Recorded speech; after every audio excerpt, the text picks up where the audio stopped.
Itinapon sa ulan pinalayas tulad ng isang maruming aso habang sila ay nagtatawanan sa loob ng mansyon. Wala kang halaga, amihan, bulyaw ng aking asawa habang hawak ang ibang babae. Ngunit hindi nila alam hawak ko na ang kanilang huling hininga. Ang dating hampas lupa magbabalik bilang kanilang may-ari. Kaya mo bang tiisin ang hapdi ng pagtataksil bago ang muling pagsilang? Ano ba ang silbi mo rito, amihan, 5 taon na pero hanggang ngayon ay para ka pa ring patay gutom na pusa. Napakain-kain lang sa sulok ng mansyong ito. Ang malamig at mapang-aping boses na iyon ni Doña Belinda ay umalingaw-ngaw mula sa pasilyo bumasag sa katahimikan ng malawak na kusina ng mga Villamor. Sa tapat ng nagbabagang kalan napatigil si amihan sa kanyang ginagawa. Hawak niya ang isang malaking sandok habang maingat na hinahalo ang sinigang na lapu-lapu, ang paboritong ulam ng kanyang biyenan na pinaghirapan niyang lutuin sa loob ng 3 oras sa kabila ng hapdi ng kanyang hintuturo na napaso ng mainit na mantika kanina. Sa loob ng bulsa ng kanyang suot na lumang apron, dahan-dahang humigpit ang kapit ng kanyang kaliwang kamay sa isang maliit na plastik na aparato. May 2 pulang guhit doon. Positibo. Siya ay buntis. Isang bagong buhay, isang marupok na pag-asa, na sa wakas ay magkakaroon na rin siya ng tunay na pamilya na mamahalin na rin siya ni Edric pagkatapos ng 5 taon ng tahimik na pagbata sa kanilang kalupitan. Ngunit ang mga salita ng kanyang biyenan ay tila isang malamig na kutsilyo na dumaan sa kanyang likod. Ang kanyang kanang kamay na may hawak ng sandok ay nagsimulang manginig dahilan upang ang dulo ng bakal ay gumawa ng isang mahinang kalantog sa gilid ng kaldero. Ang kanyang lalamunan ay biglang natuyo tila may nakabarang tinik na ayaw magpalabas ng kahit anong tunog. Ang buong paligid ang marangyang amoy ng kumukulong sabaw, ang liwanag ng mamahaling ilawan sa kisame ay biglang nawalan ng kulay sa kanyang paningin, naiwan lamang ang mabigat na tibok ng kanyang puso, na tila isang nakakulong na ibon, na pilit na naghahanap ng malalabasan. Ito ba ang kabayaran sa 5 taon ng aking buong pusong paglilingkod? Ang ituring na palamunin sa pamamahay na itinuturing ko ring akin.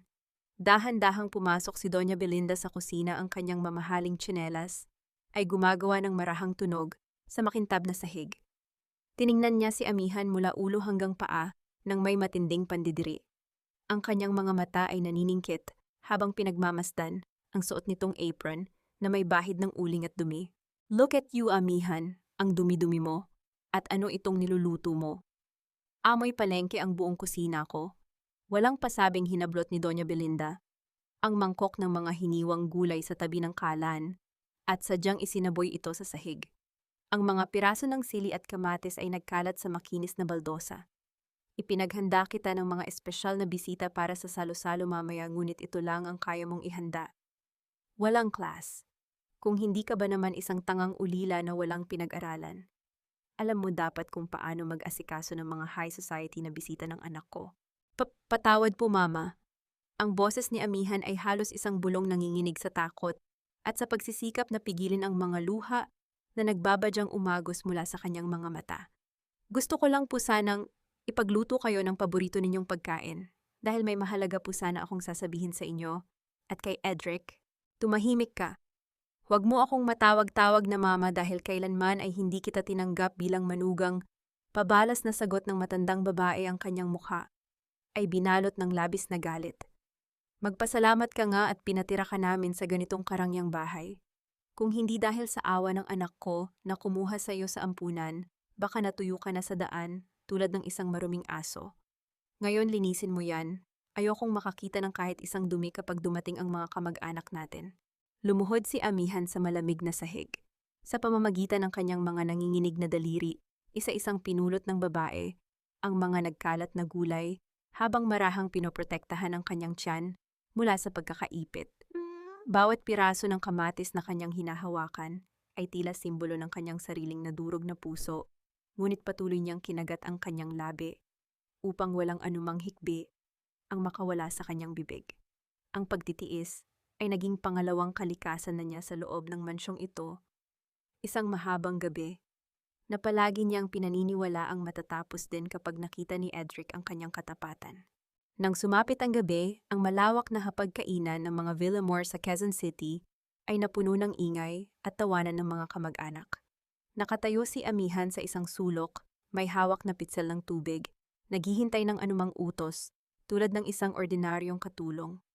Ang mga bulong ng mga pinsan at tita ni Edric ay hindi nakatakas sa kanyang pandinig, mga salitang tulad ng asawang walang halaga, hampas lupa, at salot sa pamilya, ay tila mga palaso na walang awang bumabaon sa kanyang pagkatao.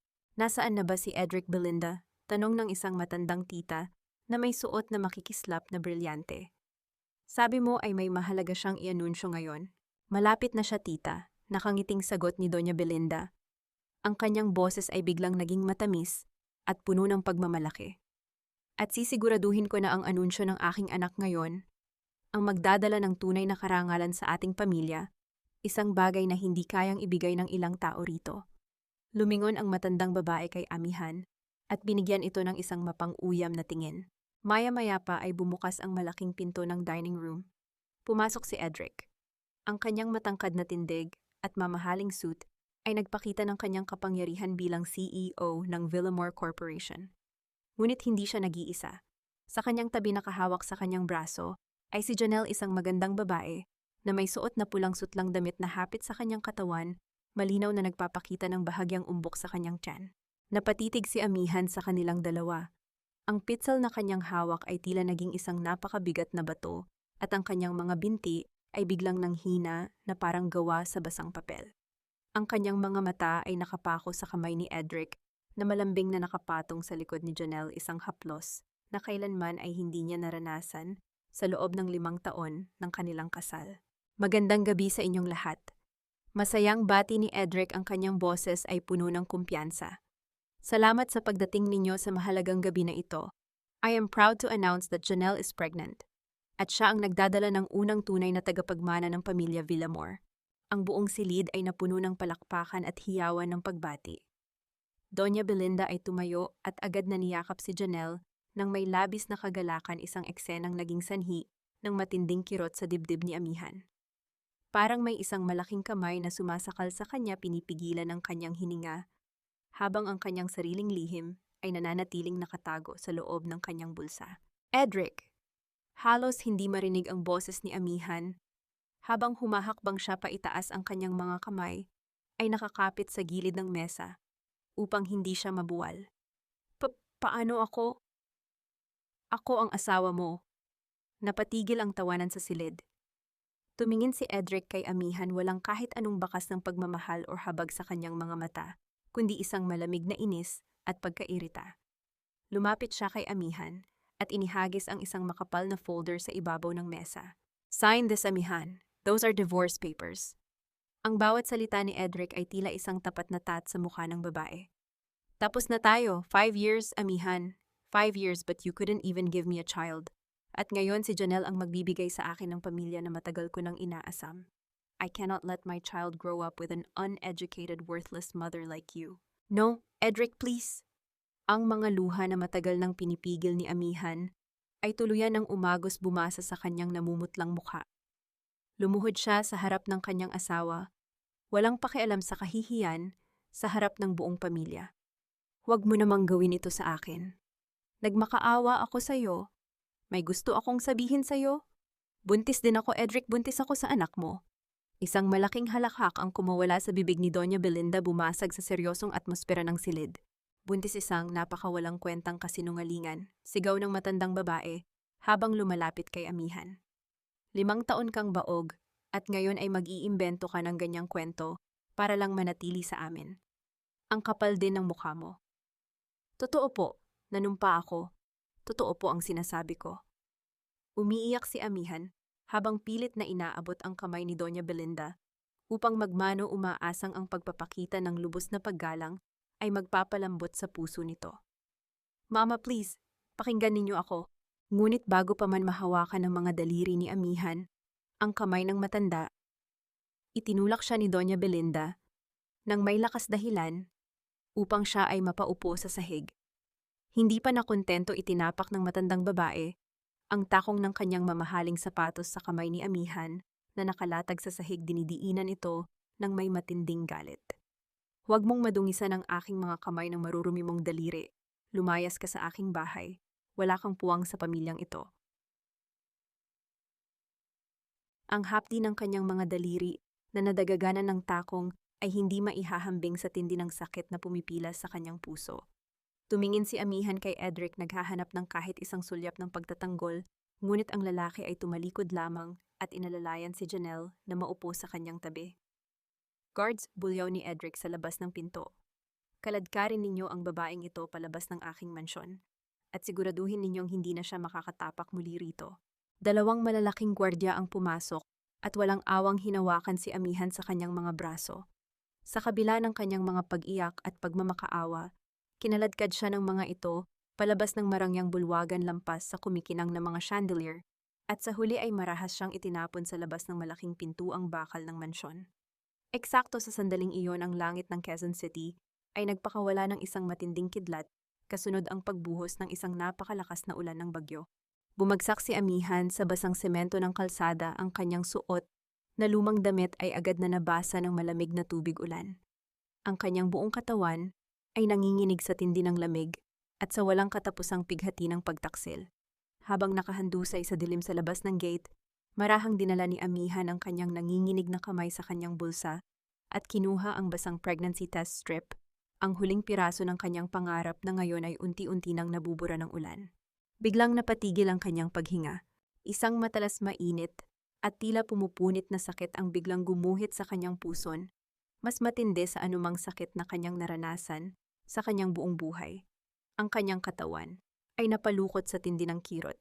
Dahan-dahan niyang dinala ang kanyang kamay sa pagitan ng kanyang mga hita at sa ilalim ng malamig na liwanag ng poste ng ilaw sa kalsada, nakita niya ang pag-agos ng isang madilim at mainit na likido na humahalo sa malamig na tubig ulan na umaagos sa semento.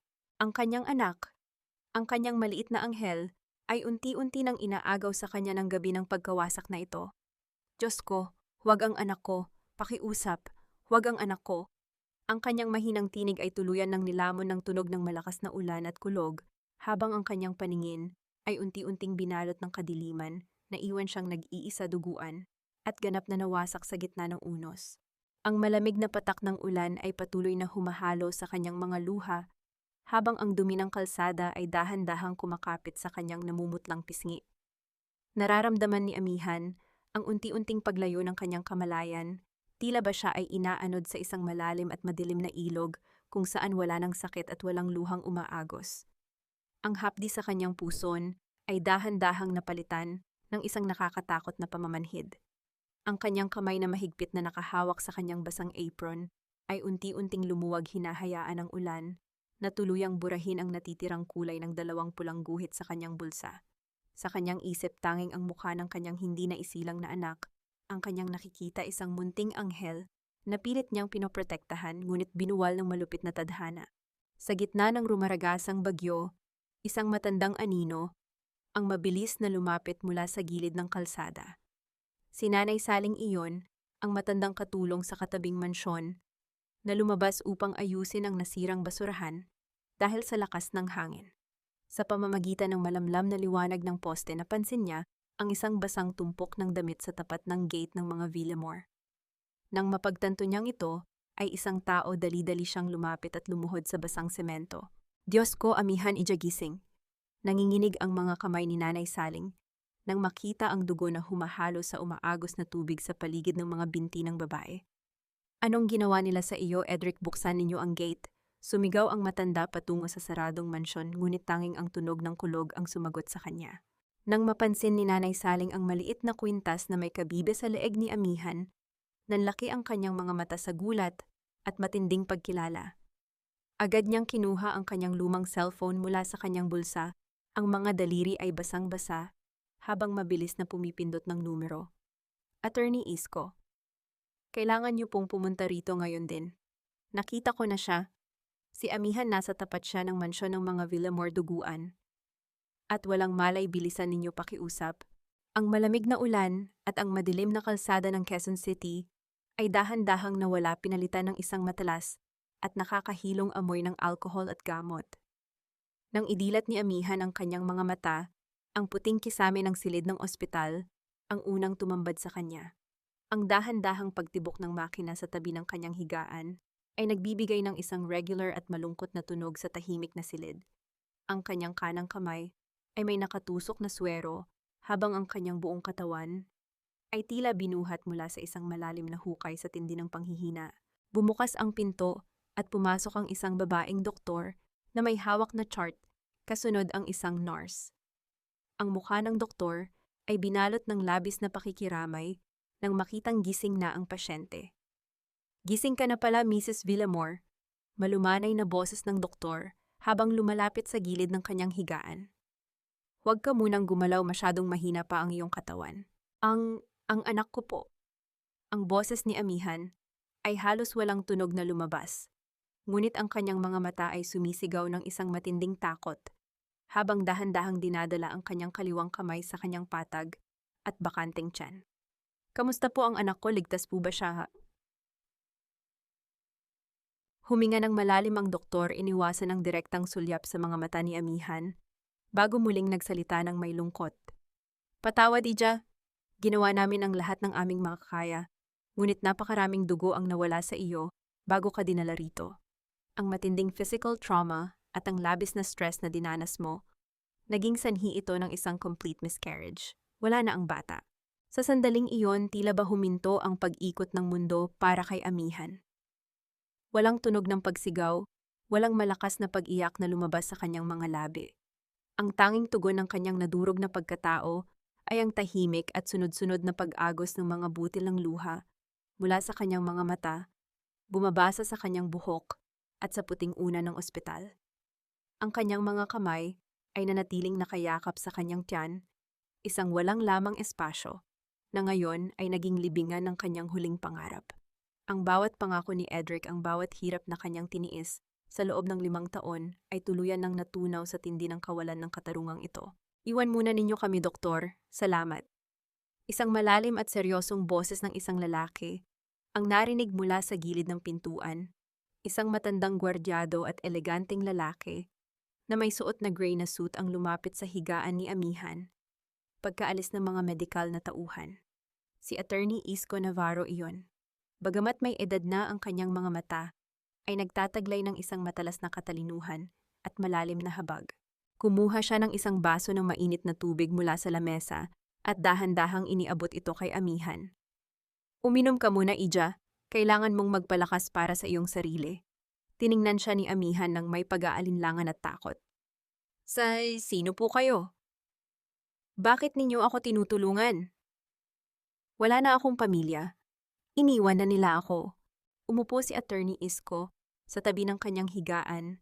Ang kanyang tingin ay nakatutok sa maliit na kwintas na may kabibe na nakalatag sa ibabaw ng lamesa sa ospital, ang kwintas na inalis ng nurse bago siya suriin. Marahan niyang hinawakan ang nanginginig na kamay ni Amihan.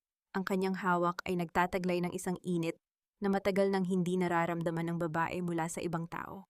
"Huwag kang matakot, Ija. Ligtas ka na rito sa piling ko. Matagal ka naming hinanap ni Nanay Saling." Pabulong na pahayag ng matandang abogado habang ang kanyang mga mata ay nagsisimula ring mangilid ng luha dahil sa pighati ng anak ng kanyang matalik na kaibigan. "At huwag mong sabihing wala kang pamilya." Tumingin si Amihan sa kanya naguguluhan sa mga salitang kanyang naririnig sa gitna ng kanyang matinding panghihina. Hinawakan ng mas mahigpit ni Attorney Isko ang kamay ni Amihan at sinabi ng may buong katatagan, "Hindi ka isang ulila, Amihan. Ikaw ang nag-iisang tagapagmana ng Navarro Pearl Holdings." Ang baso ng mainit na tubig sa ibabaw ng lamesa ay dahan-dahang nagpalabas ng huling usok nito bago tuluyang lumamig sa gitna ng katahimikan ng silid.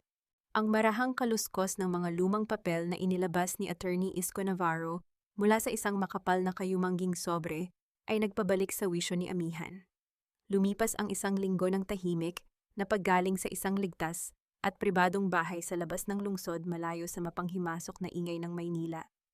At sa malupit na anino ng pamilya Villamor, ang silid ay nababalot ng init mula sa liwanag ng araw na pumapasok sa bintana, ngunit ang lamig sa puso ni Amihan ay nanatiling hindi natitinag. "Uminom ka muna ng mainit na sabaw, Amihan, Ija. Pinaghirapan kong ihanda ito para sa iyo." Marahang boses ni Nanay Saling habang inilalagay ang isang mangkok ng lugaw sa ibabaw ng lamesa sa tabi ng dalagang nakaupo sa tapat ng malawak na desk. "Salamat po, Nanay Saling, pero mas kailangan ko pong malaman ang katotohanan." Sagot ni Amihan, ang kanyang tinig ay mahina, ngunit may bagong lakas na nagmumula sa kanyang mga mata. Attorney Isko, ano po ang mga dokumentong iyan? Bakit ninyo sinabing ako ang nag-iisang tagapagmana? Huminga ng malalim si Attorney Isko, iniayos ang kanyang salamin sa mata. Bago itinulak ang isang lumang larawan patungo sa direksyon ni Amihan. Ang larawang iyan, Amihan, ay ang huling alaala ng iyong mga magulang na sina Don Armando Navarro at Doña Corazon. At ang hawak nilang sanggol, ikaw yan. Ikaw, dahan-dahang hinawakan ni Amihan ang lumang larawan. Ito ay may punit sa gilid, tila ba pinilit na isalba mula sa isang malaking pagkawasak. Hinaplos ng kanyang mga daliri ang mukha ng kanyang ina na may magandang ngiti at ang kanyang ama na may mapagkalingang mga mata. Sa unang pagkakataon sa loob ng maraming taon, naramdaman ni Amihan ang isang kakaibang koneksyon, isang mainit na agos ng dugo na nagpaalala sa kanya kung saan siya nagmula. Tiniis ko ang lahat ng pang-aapi nila dahil akala ko may utang na loob ako sa kanila. Bulong ni Amihan, ang kanyang boses ay nanginginig habang hinahaplos ang larawan ng kanyang mga magulang. Akala ko iniligtas ako ni Edric mula sa ampunan dahil sa kabutihan ng kanyang puso. Akala ko kailangan kong magbayad para sa pagkakataong mabuhay. Iyon ang pinakamalaking kasinungalingan na binuo ng pamilya Villamor, Amihan. Madilim na pahayag ni Attorney Isko, ang kanyang kamao ay marahang humampas sa lamesa. Ang iyong ama si Armando ang nagtatag ng Navarro Pearl Holdings sa Cebu. Napakabuti niyang tao. Pero pinagtaksilan siya ng mga taong itinuring niyang kaibigan si Doña Belinda at ang kanyang yumaong asawa na si Vicente Villamor. Ano pong ibig ninyong sabihin? Tanong ni Amihan na patitig sa abogado habang ang kanyang puso ay nagsisimulang tumibok ng mabilis sa tindi ng kaba. Noong bata ka pa, binuo ng mga Villamor ang isang pekeng plano upang palabasing nalugi ang kumpanya ng iyong ama, paliwanag ni Attorney Isko. Sa pilitan nilang kinuha ang mga lupain at ari-arian ng mga Navarro. At nang malapit ng malantad ang kanilang pandaraya, ang mga magulang mo ay namatay sa isang kahina-hinalang aksidente sa Cebu. Hindi iyon simpleng aksidente, Ija.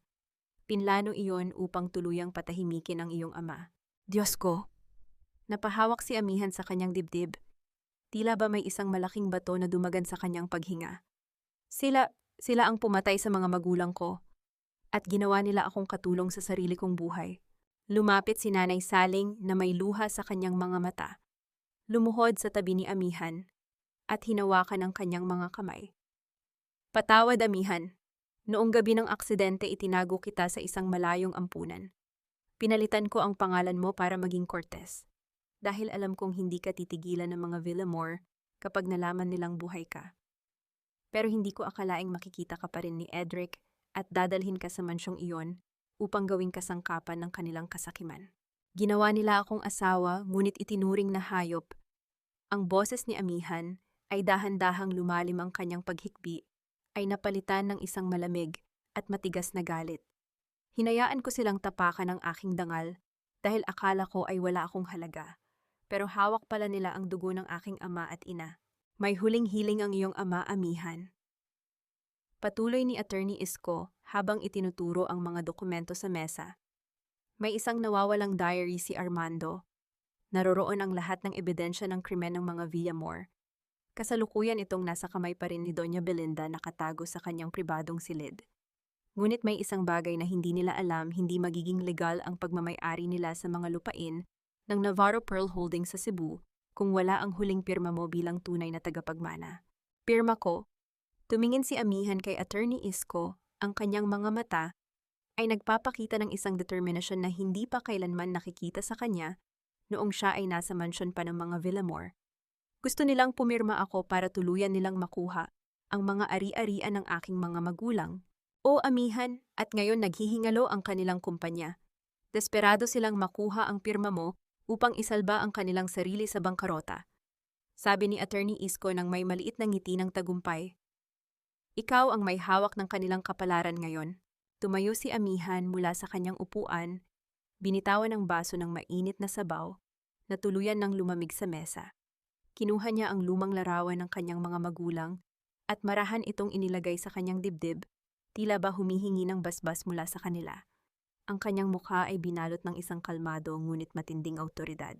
Tumingin siya ng diretso kay Attorney Isko, ang kanyang tinig ay matatag. At walang bakas ng pag-aalinlangan, gusto kong bawiin ang lahat ng sa akin, Attorney Isko. Hindi sa pamamagitan ng dugo kundi ng batas. At sisiguraduhin kong mararanasan nila ang bawat sakit na ibinigay nila sa aking pamilya. Ang lumang larawang may punit sa gilid ay nanatiling nakayakap sa kanyang dibdib, habang ang anino ng nakaraan ay unti-unting napapalitan ng liwanag ng nagbabadyang paghihigante. Ang maliit na kwintas na may kabibe ay dahan-dahang umiikot sa pagitan ng mga daliri ni Amihan habang nakaupo siya sa gilid ng kanyang kama. Ang makinis at malamig na ibabaw ng kabibe ay nagtataglay ng mga guhit na tila ba binuo ng mismong panahon, isang tahimik na saksi sa kanyang mga pinagdaanang hirap. Marahan niyang hinaplos ang likod ng kwintas, kung saan may maliit at kupas na ukit ng titik na N, ang unang titik ng kanyang tunay na apelyido ang Navarro. Ang kwintas na iyan, ang natatanging diamante ng iyong pagkatao. Amihan. Marahang pahayag ni Nanay Saling, habang inaayos ang kumot sa paanan ng dalaga. Iyan ang ginawa ng iyong ama si Don Armando para sa iyong ikalimang kaarawan. Nang makita ko iyan sa leeg mo habang namamalengke ka para sa mga Villamor noong 1 taon, doon ko napatunayang ikaw nga ang nawawalang anak na matagal na naming hinahanap ni Attorney Isko. Ginamit ko ito sa loob ng 5 taon bilang tanging alaala ng aking mga magulang, Nanay Saling. Pabulong na sagot ni Amihan, naaalala ang huling mainit na yakap ng kanyang ina bago ang malagim na aksidente, 20 taon na ang nakalilipas. Maraming beses na sinubukan ni Doña Belinda na kunin o itapon ito dahil tinatawag niya itong maruming basura ng ampunan, pero itinago ko ito ng maigi. Hindi ko akalaing ang maliit na bagay na ito ang magiging susi upang matagpuan ko ang aking sarili. Ipinadala ka ng langit sa amin, Ija. Tugon ng matandang babae, hinahaplos ang buhok ni Amihan ng may labis na pagmamahal. At ngayon ang kwintas na iyan ay hindi na simbolo ng iyong pagtitiis, kundi ng iyong pagbawi sa lahat ng ninakaw sa iyo. Habang namamayani ang kapayapaan sa ligtas na bahay ni Amihan, ang kabaligtaran naman nito ang nagaganap sa opisina ng Villamor Corporation sa Makati. Ang mabilis at sunod-sunod na tunog ng pagpindot ni Edric sa dulo ng kanyang ballpen ay umalingaw-ngaw sa tahimik na silid. Ang kanyang mukha ay binalot ng matinding pag-aalala habang nakatitig sa mga papel na nakalatag sa kanyang desk.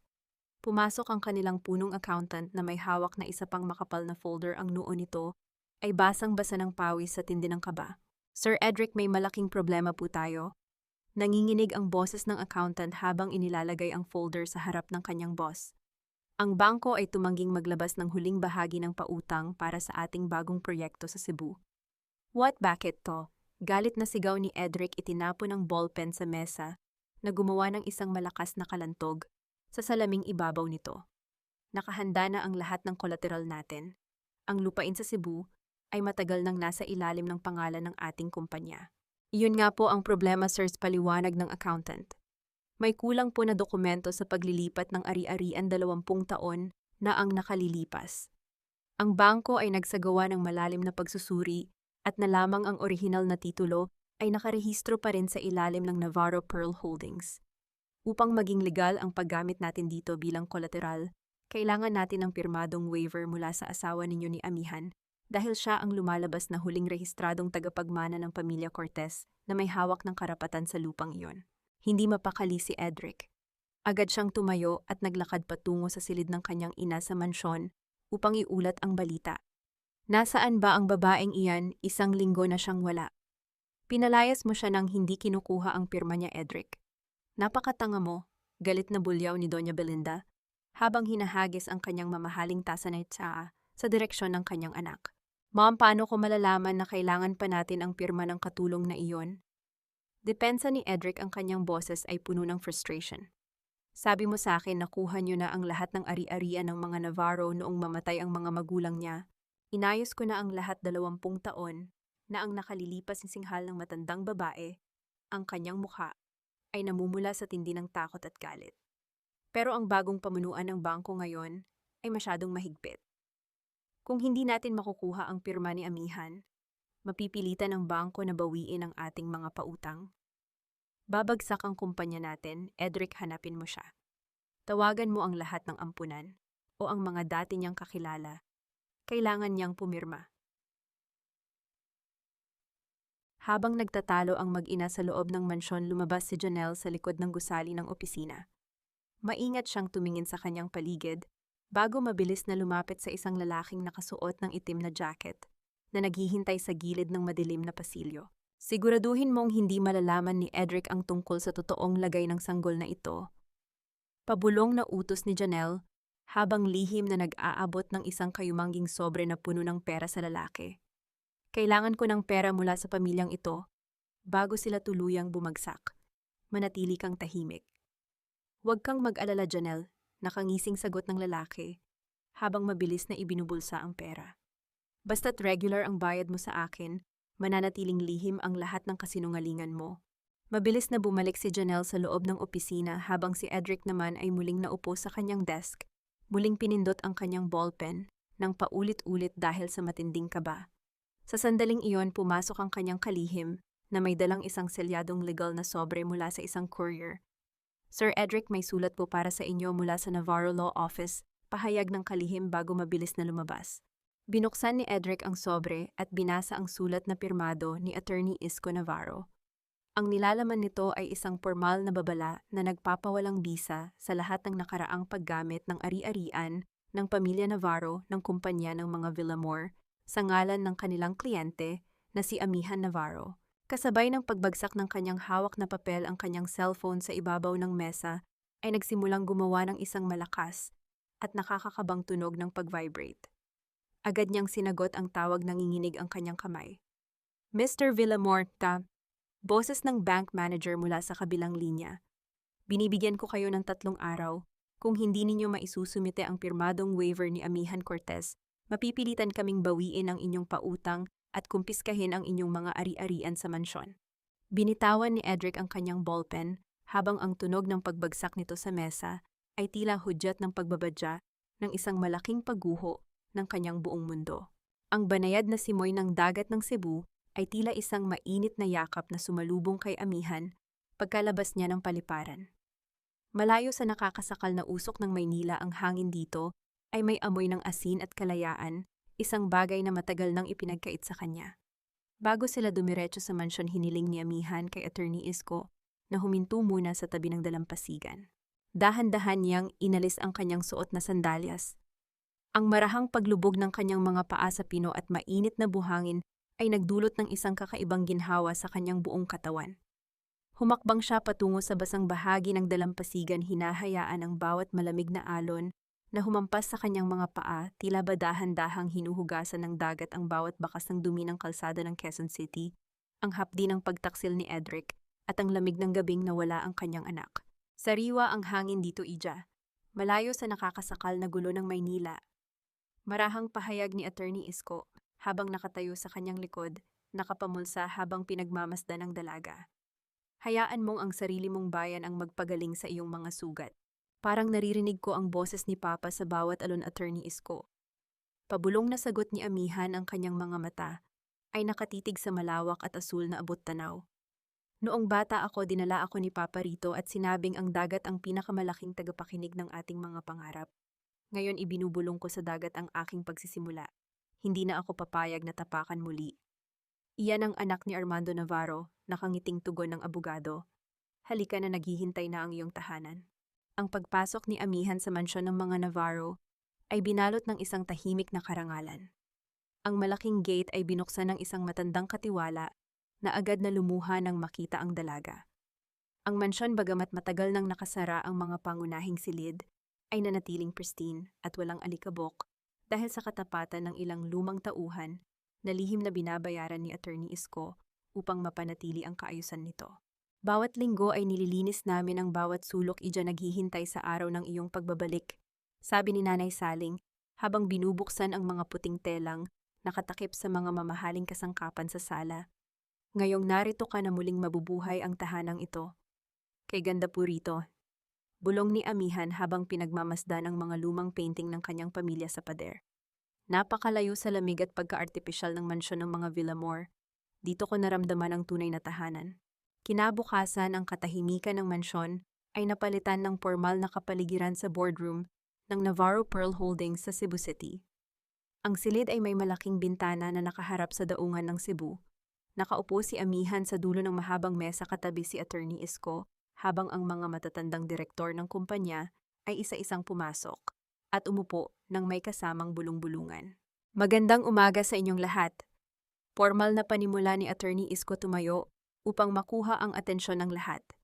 Ipinapakilala ko sa inyo ang nag-iisang anak at legal na tagapagmana ng ating yumaong founder na si Don Armando si Amihan Navarro. Isang matandang direktor na may matigas na mukha si Director Ramos. Ang sumandal sa kanyang upuan at tumingin kay Amihan ng may pag-aalinlangan. Attorney Isko, with all due respect, ang Navarro Pearl Holdings ay hindi isang laro. We are facing tough economic times at ang kumpanya ay nangangailangan ng malakas na pinuno. Ang narinig ko ang batang ito ay lumaki sa ampunan at nagtrabaho bilang katulong sa Maynila. Does she even know how to read a financial statement? Hindi natin pwedeng ipagkatiwala ang kumpanya sa isang taong walang alam sa business. Naramdaman ni Amihan ang pag-init ng kanyang pisngi, ngunit hindi siya nagpakita ng takot. Dahan-dahan siyang tumayo, ang kanyang likod ay tuwid na tuwid at tiningnan si Director Ramos ng diretso sa mga mata. Director Ramos, tama kayo. Lumaki ako sa hirap. Malinaw at matatag na boses ni Amihan na umalingaw-ngaw sa buong boardroom. Ngunit sa loob ng 5 taon bilang asawa ni Edric Villamor, ako ang lihim na nag-ayos, nag-audit at nagwasto ng lahat ng kanilang lihim na libro ng pananalapi nang hindi nila nalalaman. Alam ko kung paano magbasa ng ledger, alam ko kung paano itago ang mga asset at higit sa lahat, alam ko kung paano nilalayong nakawin ng pamilya Villamor ang mga lupain natin sa Cebu. Naglabas si Amihan ng isang tablet at ipinakita sa screen ang mga detalyadong transaksyon ng kumpanya ng mga Villamor na nagpapakita ng kanilang malaking utang. Ito ang kanilang kasalukuyang financial status. Desperado silang makuha ang ating lupain upang isalba ang kanilang sarili. Kung hahayaan nating makuha nila ito, hindi lang natin mawawalan ang ating ari-arian, kundi tuluyan ding babagsak ang kumpanyang itinayo ng aking ama. Ang buong boardroom ay napuno ng katahimikan. Ang mga direktor ay nagkatinginan, bakas sa kanilang mga mukha ang labis na pagkagulat sa tindi ng katalinuhan at kaalaman ng dalaga. Armando's blood indeed runs in your veins, Amihan. Nakangiting pahayag ni Director Santos, ang pinakamatandang kasosyo ng kanyang ama na loyal sa pamilya Navarro.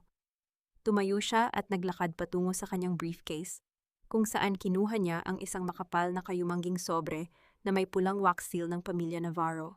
Bago namatay ang iyong ama, iniwan niya ito sa akin, sabi ni Director Santos habang inilalagay ang sobre sa harap ni Amihan. Sabi niya sa akin, ibigay mo lamang ito kay Amihan kapag handa na siyang harapin ang kanyang pinakamatinding kaaway. Ngayong nakikita ko ang tapang sa iyong mga mata, naniniwala akong oras na para tanggapin mo ito. Tinitigan ni Amihan ang pulang wax seal. Ang kanyang puso ay nagsimulang tumibok ng mabilis habang ang tunog ng mga alon na humahampas sa pader ng gusali sa labas ay tila ba nagpapadala ng isang babala mula sa nakaraan. Huwag mo itong bubuksan ni Ja hanggat hindi mo nahaharap ang iyong pinakamatinding kaaway. Paalala ni Director Santos, sino ang tunay na kaaway? Si Edric ba, si Doña Belinda, o may mas madilim pang lihim na nakatago sa likod ng pagkamatay ng kanyang mga magulang? Ang silid ng tanggapan ni Edric sa Villamor Corp ay nababalot ng mabigat na katahimikan na binuwal lamang ng kanyang mararahas na hakbang habang pabalik-balik siya sa paglalakad sa tapat ng malawak na bintana. Ang kanyang mukha ay binalot ng matinding pag-aalala. Sa kanyang tapat nakaupo si Doña Belinda na may hawak na mamahaling abaniko, ngunit ang kanyang marahas na pagpaypay ay nagpapakita ng hindi maitagong takot. We cannot lose this bidding, Edric, ang Cebu Resort Project ng Navarro Pearl Holdings. Ang tanging paraan para mabayaran natin ang napakalaking utang natin sa bangko. Galit na bulyaw ng matandang babae, ang kanyang boses ay nanginginig sa tindi ng panggigipit. Ang 3 araw na ibinigay ng bangko ay malapit nang matapos. I know, Mom, but how can we win? Tugon ni Edric, sinabunutan ng sariling buhok sa tindi ng stress. Wala tayong connection sa bagong chairman ng mga Navarro, at ang ating pananalapi ay gulo-gulo. Paano natin maipapakita sa kanila na kaya nating hawakan ang 1 bilyong pisong proyekto? Bumukas ang pinto at pumasok si Janelle may hawak na tasa ng kape, habang may matamis at mapanlinlang na ngiti sa kanyang mga labi. Umupo siya sa tabi ni Doña Belinda at hinawakan ang kamay nito bago tumingin kay Edric. "Babe, I have an idea." Malambing na panimula ni Janelle, ang kanyang boses ay tila musika na nagpapagaan ng mabigat na hangin sa silid. "Bakit hindi natin gamitin ang mansyon ninyo sa Quezon City at ang natitirang lupa ng Villamor Corporation bilang collateral para sa karagdagang loan sa ibang bangko? Kung magpapakita tayo ng malaking bank certificate sa mga Navarro, they will see us as a powerful partner." Collateral ang mansyon. Napatigil si Edric, ang kanyang mga mata ay nanlaki sa gulat. "Janelle, that is too risky. Iyan ang tanging natitirang ari-arian na nakatayo para sa pamilya natin.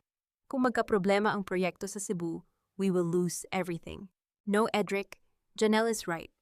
This is a sure win, paha." Pagsuporta ni Doña Belinda ang kanyang kasakiman ay muling nag-alab sa kanyang mga mata.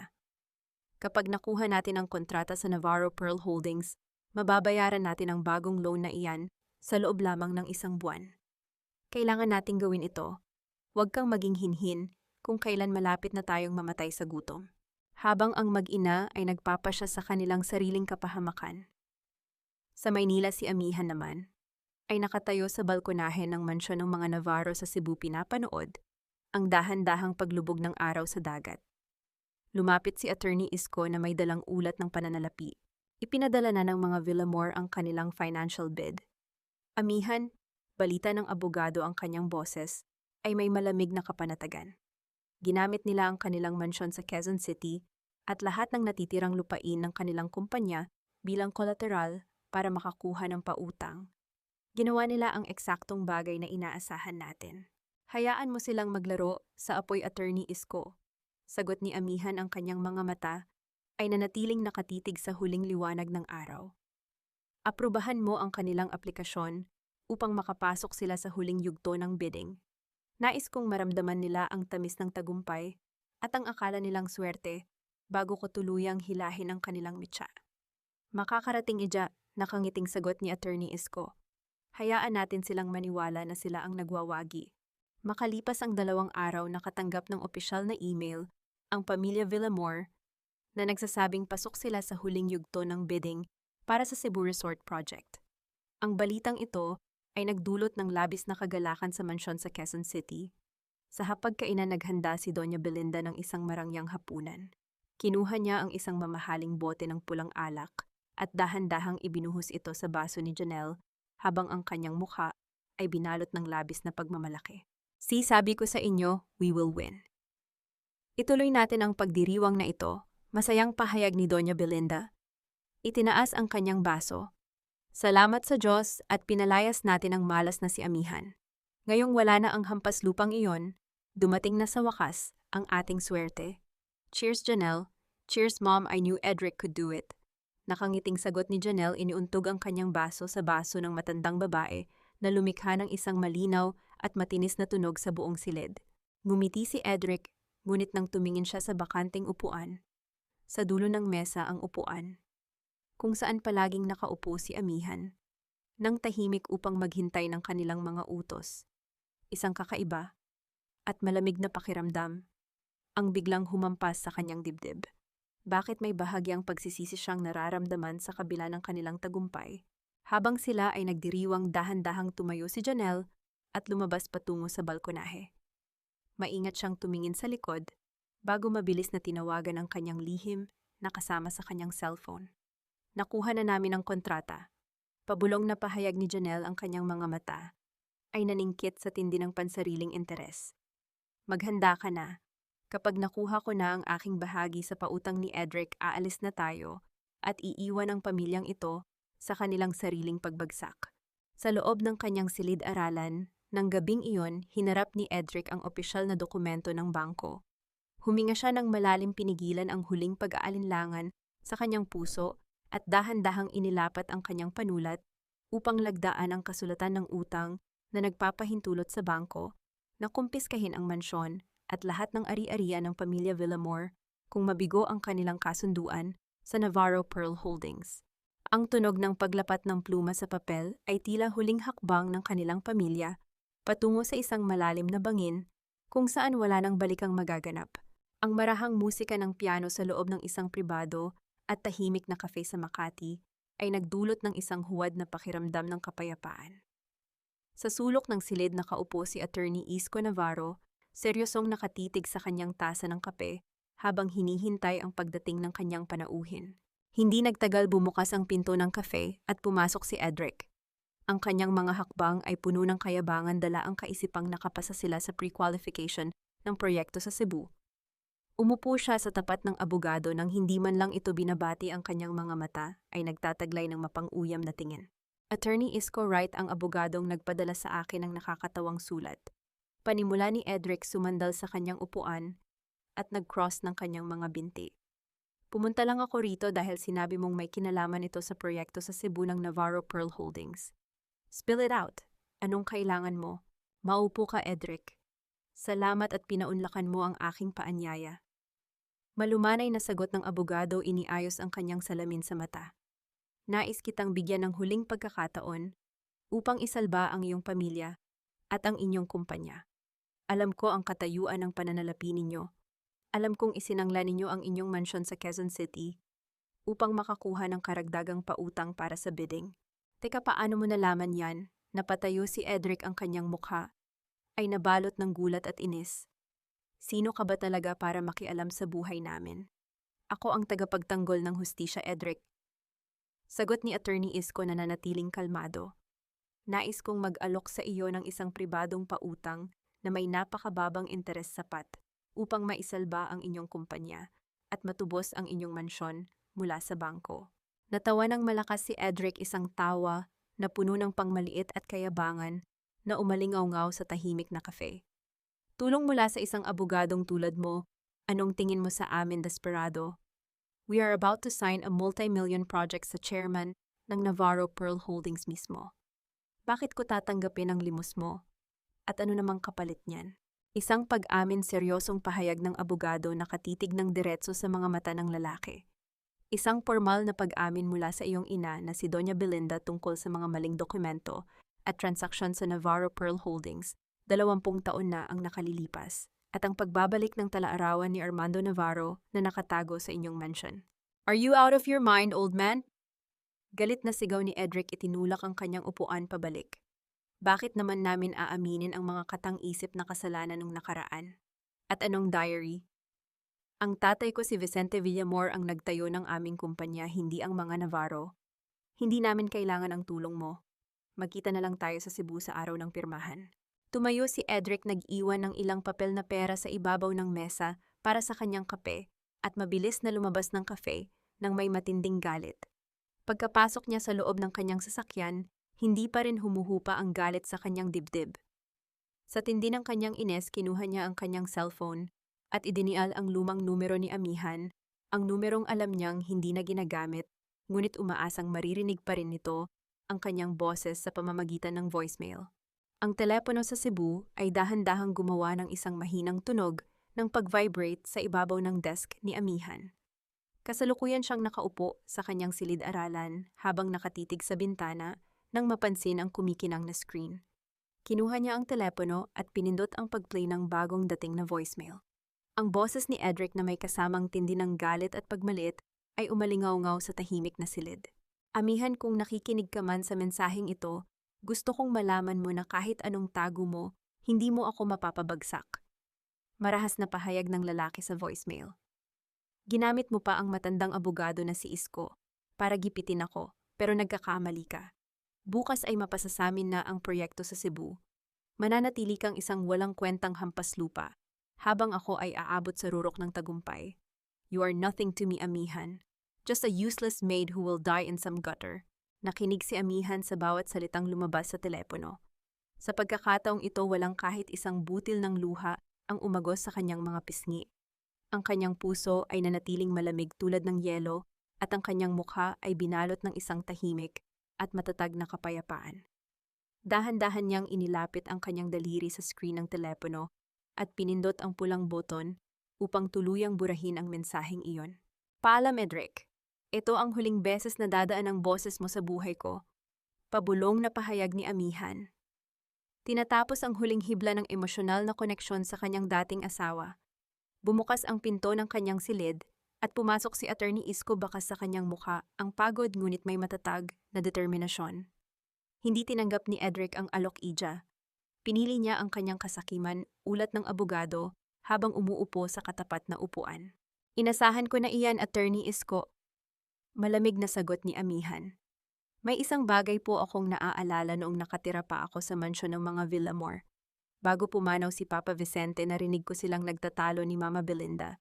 Sinabi ni Papa Vicente na nais niyang ibalik ang lahat ng ari-arian sa mga Navarro bago siya mamatay dahil sa tindi ng kanyang konsensya. Ngunit kinabukasan, bigla siyang inatake sa puso at ang kanyang mga gamot sa tabi ng higaan ay mahiwagang nawala. Nanlaki ang mga mata ni Attorney Isko sa tindi ng pagkabigla. Isang napakalalim na hinala, Ija. Kung si Belinda nga ang may gawa niyon sa sarili niyang asawa upang protektahan ang kanilang kayamanan, wala na siyang kawala sa batas kapag nahanap natin ang talaarawan ng iyong ama. Huminga ng malalim si Amihan, ang kanyang mga kamay ay marahang humigpit sa gilid ng desk habang tinitigan ang asul na dagat sa labas ng bintana. Tumingin siya kay Attorney Isko nang may malamig at matigas na desisyon. Ipagpatuloy ang pagpirma ng kasunduan, Attorney Isko. Ipaalam sa kanila na ang opisyal na seremonya ay gaganapin sa Cebu. Ang malamig na boses ng babala ni Edric sa voicemail ay tuluyan ng napawi, pinalitan ng isang hindi matitinag na katarungang malapit ng sumapit para sa pamilya Villamor. Ang amoy ng lumang papel at alikabok ng nakaraan ay tila bumuhay sa mga multo ng kanyang kahapon sa loob ng tahimik na silid-aklatan ng mga Navarro. Sa gitna ng silid kung saan ang malamlam na liwanag ng dapit hapon ay pumapasok sa malaking bintana, nakatayo si Amihan sa tapat ng isang malaking baul na gawa sa matigas na kahoy na may mga ukit ng mga baging at bulaklak. Maingat niyang inilabas ang gintong susi na ibinigay sa kanya ni Direktor Santos. Sa pamamagitan ng kanyang nanginginig na mga kamay, inilapat niya ang susi sa lumang kandado ng baul. Ang marahang tunog ng pag-ikot ng metal sa loob ng kandado ay umalingaw-ngaw sa buong silid na tila hudyat ng pagbukas sa mga lihim na matagal nang ibinaon ng panahon. Iyan ang lumang baul ng iyong ama, Amihan. Walang sino man ang nakapagbukas niyan mula nang mamatay si Don Armando. Pabulong na pahayag ni Nanay Saling habang nakatayo sa tabi ng dalaga, may hawak na kandila upang magbigay ng karagdagang liwanag. Iningatan niya ni Director Santos sa loob ng 20 taon upang matiyak na hindi ito makuha ng mga kaaway ng iyong pamilya. Diyos ko, pakiramdam ko ay narito pa rin si Papa sa tabi ko, bulong ni Amihan. Habang dahan-dahang itinataas ang mabigat na takip ng baul, ang kaluskos ng mga lumang folder at selyadong sobre sa loob ay tila bulong ng kanyang ama na nag-aanyaya sa kanya na alamin ang katotohanan. Sa ibabaw ng mga dokumento, nakita ni Amihan ang isang bundle ng mga sulat na nakatali ng isang kupas na pulang laso. Kinuha niya ang isa sa mga sulat at binuksan ito. Ang sulat kamay ay matalim, elegante, ngunit puno ng lason. Ang sulat kamay na kilalang-kilala niya sa loob ng 5 taon ng kanyang pagtitiis. Ang sulat kamay ni Doña Belinda. Basahin mo, Ija. Ano ang nakasulat, tanong ni Nanay Saling habang lumalapit. Armando, kung hindi mo ibibigay ang mga titulo ng lupain sa Cebu sa aming kumpanya, ilalabas ko ang mga peking dokumento ng transaksyon na magpapatunay na ikaw ay nangungurakot sa kumpanya. Madudungisan ang pangalan mo at walang matitirang kahit ano para sa anak mo. Basa ni Amihan sa sulat, ang kanyang tinig ay nanginginig sa tindi ng puot. Napakasama ng babaeng iyon. Noong nabubuhay pa ang aking ama, paulit-ulit siyang nakakatanggap ng mga liham na ganyan mula sa kanya. Sinasamantala nila ang pagiging mabuti ng iyong ama, Amihan. Naiiyak na tugon ng matandang katulong. Alam nilang gagawin ni Don Armando ang lahat upang protektahan ang iyong pangalan at ang iyong buhay. Kumuha pa si Amihan ng isa pang dokumento, isang talaarawan ng kanyang ama na may mga sulat ng kanyang mga nararamdamang sakit sa dibdib dahil sa tindi ng stress mula sa mga pagbabanta ni Belinda at Vicente Villamor bago ang naganap na aksidente. Dito po nakasulat, Nanay Saling. Bulong ni Amihan, ang kanyang mga daliri ay humigpit sa papel. Sinabi ni Papa na hindi na niya kaya ang tindi ng stress mula sa mga pananakot ni Belinda. Nahihirapan na siyang huminga at madalas sumakit ang kanyang dibdib dahil sa takot na baka tuluyan nilang kunin ako. Isang butil ng luha ang dahan-dahang pumatak sa tuyong papel ng sulat ng kanyang ama, ngunit bago pa ito tuluyang kumalat, ay agad niya itong pinunasan nang may determinasyon bago tumayo ng tuwid sa harap ng baul. Dinala ni Amihan ang mga sulat at talaarawan patungo sa maliit na altar ng kanyang mga magulang sa sulok ng silid-aklatan. Tiningnan niya ang larawan ni na Don Armando at Doña Corazon na may magandang ngiti sa ilalim ng maliit na ilawan ng altar. Papa, Mama, tiniis ninyo ang lahat ng pananakot para lamang protektahan ako. Taimtim na panunumpa ni Amihan habang ang kanyang mga mata ay nag-aapoy sa matinding katarungan.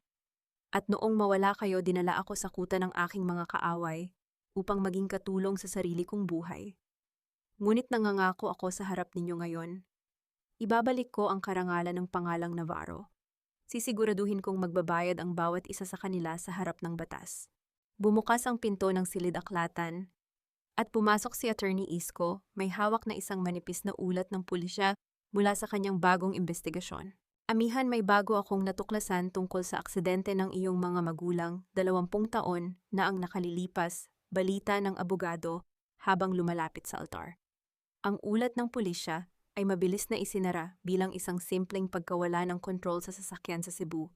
Ngunit may isang tao sa loob ng kagawaran na naging kasabwat ng mga Villamor upang itago ang katotohanan. Sino po, Attorney Isko? Sino ang taong naging kasabwat nila upang pagtakpan ang pagkamatay ng aking mga magulang? Tanong ni Amihan, ang kanyang tinig ay malamig at puno ng awtoridad. Isang retiradong opisyal ng pulisya na nagngangalang SPO 4 Robert Castro. Seryosong tugon ng abogado. Siya ang pumirma sa huwad na ulat ng aksidente kapalit ng isang napakalaking halaga ng pera mula sa mga Villamor. At alam mo ba kung nasaan siya ngayon? Kasalukuyan siyang nakatira sa isang tahimik na barangay, malapit lamang sa mismong mansyon ng mga Villamor sa Quezon City. Napatitig si Amihan kay Attorney Isko, ang kanyang isip ay mabilis na bumuo ng isang bagong plano upang hulihin ang mga kaaway ng kanyang pamilya sa sarili nilang teritoryo. Kailangan nating mahanap si Castro bago malaman ni Belinda na sinusubaybayan natin siya, determinadong pahayag ni Amihan. Siya ang magiging susi upang tuluyang buksan ang pintuan ng bilangguan para sa pamilyang iyon. Ang amoy ng lumang papel at alikabok ng nakaraan ay tila naglaho pinalitan ng isang matalas na plano ng paghahanap sa katotohanan na malapit nang magsimula sa tapat mismo ng pintuan ng mga Villamor. Ang bulwagan ng isang sikat na hotel sa Quezon City ay napuno ng nakakasilaw na liwanag mula sa mga kristal na chandelier na sumasalamin sa karangyaan ng mga bisitang suot ang kanilang pinakamamahaling hiyas at kasuotan. Ang gabing ito ay ang piging para sa pakikipag-ugnayan ni na Edric at Janelle, isang marangyang pagtitipon na naging entablado rin upang ipagmalaki ang nalalapit na tagumpay ng kumpanya ng mga Villamor. Sa gitna ng bulwagan, napapalibutan si Doña Belinda ng mga mamamahayag at mga kilalang tao sa lipunan. Ang kanyang mukha ay binalot ng labis na kayabangan habang iwinawagayway ang kanyang kamay na may suot na brilyante. Sabi ko naman sa inyo, ang mga Villamor ay hindi kailanman babagsak, nakangiting pahayag ng matandang babae sa mga mamamahayag. At ngayon, sa pamamagitan ng Bagong Cebu Resort Project, kasama ang Navarro Pearl Holdings, patutunayan namin kung sino ang tunay na nagmamay-ari ng industriyang ito. Doña Belinda, may balita po ba tungkol sa inyong dating manugang na si Amihan? Tanong ng isang mausisang reporter. Narinig po namin na pinalayas ninyo siya kamakailan. Ay nako, don't mention that girl's name anymore. Pabalas na sagot ni Doña Belinda, ang kanyang boses ay puno ng pangmaliit. Pinalayas namin si Amihan dahil she has no manners, walang pinag-aralan at napakababa ng pinanggalingan. Akala mo kung sinong mabait, but she was just a gold digger. Mabuti na lang at dumating si Janelle, who fits perfectly in our family. Ang isang katulong ay mananatiling katulong lamang kahit anong gawin. Habang nagsasalita sa tindi ng kanyang pagkumpas, aksidenteng naitumba ni Doña Belinda ang isang platito ng mamahaling pastry sa sahig. Kaagad na kumalat ang sarsa sa makintab na baldosa. Yulinisin mo nga yan, bilisan mo. Bulyaw ni Doña Belinda sa isang batang katulong ng hotel na nagkataong naglalakad sa malapit. Ang batang katulong ay agad na lumuhod upang punasan ang natapong pagkain. Habang ginagawa ito, patago siyang umirap ng may matinding inis at pandidiri sa ugali ng matandang babae. Naalala niya si Amihan na dati ring nagtiis sa ganitong uri ng pagtrato sa loob ng mansyon ng mga Villamor at bumulong sa kanyang sarili kung sino pa ang walang modo siya pa ang nagmamataas. Samantala sa isang sulok ng bulwagan, nakatayo si Edric na may hawak na baso ng champagne. Ang kanyang mukha ay may bahid ng pag-aalala sa kabila ng ingay ng pagdiriwang. Lumapit ang kanyang personal na tauhan na si Rico at bumulong sa kanya. Sir Edric, hindi pa rin mahanap ng mga tauhan natin si Amihan sa Maynila. Balita ni Rico, nanginginig ang boses. Parang naglaho siya pagkatapos niyang lumabas ng ospital. Damn it! Paano natin isusumite ang waiver sa bangko? Bulong ni Edric, pinipigilan ang tindi ng galit sa kanyang boses. May extension ba silang ibibigay? Sabi po ng bangko kung maipapakita natin ang opisyal na paanyaya at ang lagda ng chairman ng Navarro Pearl Holdings para sa seremonya, sapat na raw po yon upang hindi tuluyang maging bankrupt ang kumpanya natin, sagot ni Rico. Good, kailangan lang nating makarating sa Cebu para sa pirmahan, sabi ni Edric. Huminga ng malalim upang pakalmahin ang sarili. Sa sandaling iyon, isang lalaking nakasuot ng formal na black suit ang lumapit sa kanila. May hawak siyang isang makapal at kumikinang na gintong sobre na may pulang wax seal ng pamilya Navarro. Isang opisyal na paanyaya mula sa Navarro Pearl Holdings para kay Mr. Edric Villamor. Formal na pahayag ng mensahero bago mabilis na lumabas ng bulwagan. Kinuha ni Edric ang gintong sobre at binuksan ito. Lumapit si Janelle na may kasamang malaking ngiti, ngunit nang basahin nila ang nakasulat sa ibaba ng gintong card kung saan nakasaad ang pangalan ng Authorized Representative ng Navarro Pearl Holdings, biglang nawalan ng kulay ang mukha ni Janelle at naging ganap na maputla. Janelle, what's wrong? Bakit ka namumutla? Nagtatakang tanong ni Edric nang mapansin ang nanginginig na kamay ng kanyang kasintahan. Is there something wrong with the representative? No babe, stuttering na sagot ni Janelle. Mabilis na itinago ang kanyang kamay sa likod ng kanyang likod. Sumakit lang bigla ang tiyan ko. Maybe it's because of the pregnancy. I need to rest for a while. Hindi na pinansin ni Edric ang reaksyon ni Janelle dahil sa tindi ng kanyang kasabikan sa nilalaman ng sulat. Lumapit si Doña Belinda na may dalang baso ng alak at masayang sumigaw sa harap ng kanilang mga kamag-anak. Itaas ang ating mga baso para sa bagong kaharian ng mga Villamor bukas. Sa Cebu magsisimula ang ating tagumpay, bulyaw ng matandang babae na sinundan ng isang malakas at walang kabubuhang halakhak ng kasakiman ng buong pamilya. Muling binasa ni Edric ang nakasulat sa paanyaya. Ang kanyang mga mata ay nakatitig sa bawat kumikinang na gintong sulat sa ibabaw ng papel, hindi alam na ito ang magiging pintuan ng kanyang sariling kapahamakan. Ang seremonya ng pagpirma ay gaganapin sa mismong bulwagan, kung saan nakatayo ang dating opisina ng pamilya Navarro sa Cebu. Ang kumikinang na gintong sulat sa ibabaw ng sobre ay tila naging isang mitsa na dahan-dahang nag-aapoy sa gitna ng kanilang piging. Ang bulwagan ng Navarro Pearl Holdings sa Cebu ay nababalot ng isang marangyang kapaligiran. Ang mga pader na yari sa pinakintab na kahoy at ang malalaking bintana na nakaharap sa asul na daungan ng Cebu ay nagbigay ng isang formal at eleganteng binihisan para sa seremonya ng pagpirma. Dumating ang pamilya Villamor na may kasamang mga mamamahayag mula sa Maynila at ang kanilang mga kasosyo sa negosyo mula sa malalaking bangko, suot ang kanilang pinakamamahaling hiyas at kasuotan upang masaksihan ang kanilang muling pagbangon. Ipaalam mo sa mga reporters na kailangang makuha ang pinakamagandang anggulo ko kapag dumating na ang chairman, pabulong na utos ni Doña Belinda kay Rico habang inilalagay ang kanyang mamahaling lace na panyo sa kanyang tabi. Gusto kong makita ng buong Maynila ang tagumpay na ito. Opo, Doña Belinda, nakahanda na po ang lahat. Sagot ni Rico habang si Edric naman ay umupo sa gitna ng entablado, inaayos ang kanyang suit nang may kasamang malaking ngiti. Rico, bakit wala pa ang chairman ng Navarro Pearl Holdings? Nag-aalalang tanong ni Edric, tumingin sa kanyang gintong orasan.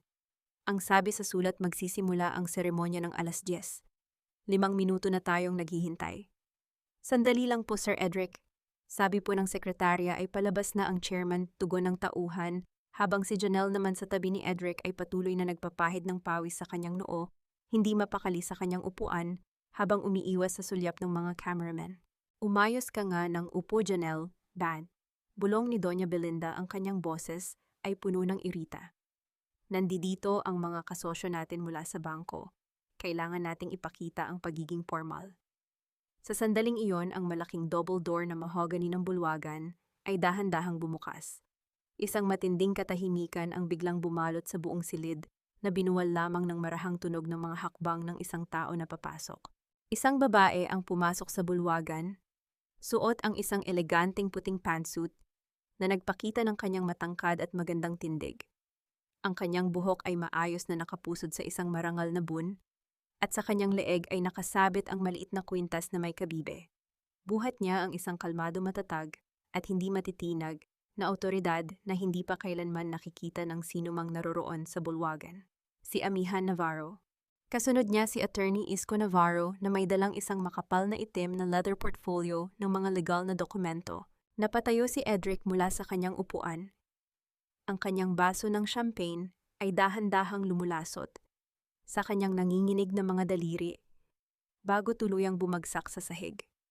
Nanlaki ang kanyang mga mata sa tindi ng pagkabigla, habang ang kanyang bibig ay bahagyang bumukas nang walang anumang tunog na lumabas. Sa kanyang tabi na pahawak si Doña Belinda sa kanyang dibdib, ang kanyang mukha ay nawalan ng kulay habang gulat na nakatitig sa babaeng kanyang pinalayas. Amihan, nanginginig ang boses ni Edric, ang kanyang mga kamay ay nanginginig sa tindi ng pagkalito. Sino ang nagpaputok sa iyo para pumasok dito, guards? Ilabas ang babaeng ito. Isang katulong lamang siya na nanghihingi ng limos. Hampas lupay, galit na sigaw ni Doña Belinda, pilit na tumayo sa kabila ng panghihina ng kanyang mga tuhod.